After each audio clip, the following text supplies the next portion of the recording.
crois que les États-Unis veulent déclencher la guerre avec le Venezuela. C'est parce que le Venezuela est la troisième pays pétrolière dans le monde. C'est à cause du pétrole, mesdames et messieurs. Ce n'est pas à cause du trafic des drogues ou du moins des narcotrafiquants.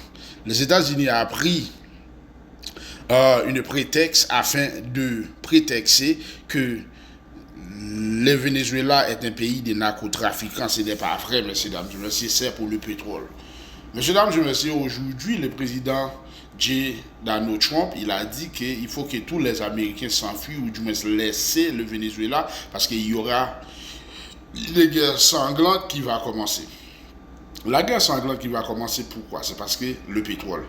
Avant, mesdames et messieurs, ce sont les ExxonMobil, ce sont les Hess, ce sont les Citgo qui étaient là-bas au Venezuela afin de raffiner le pétrole. Mais maintenant, là, Maduro, il n'a pas besoin les Américains, ou du moins les Anglais, les Français, pour raffiner le pétrole. Il a fait un contrat avec, il a signé des contrats avec la Chine et la Russie, et avec son fils aussi, qu'ils ont envoyé afin de pouvoir apprendre comment raffiner le pétrole. Et maintenant, là, les Américains ont perdu le contrôle. Les Américains ont pris une prétexte afin de pouvoir dire à le monde que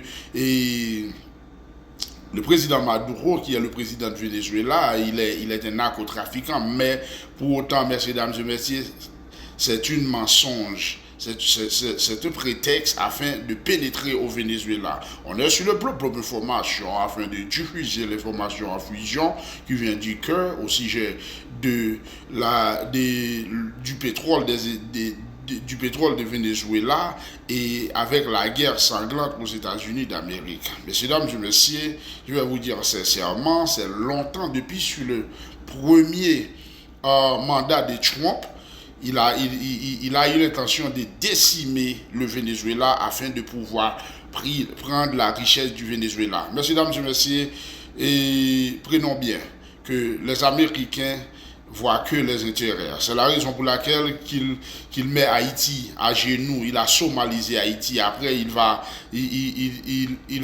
dire que Haïti est plus mal que Somalie. C'est eux. C'est le résultat des Américains à Haïti. C'est le résultat des Américains au Libye. C'est le résultat des Américains et partout dans le monde qui a la pauvreté. Quand l'Américain a déclenché une guerre quelque part, si le pays était riche, le pays devient pauvre. Si le pays était pauvre, le pays devient plus pauvre que jamais. Mesdames et messieurs, à cause des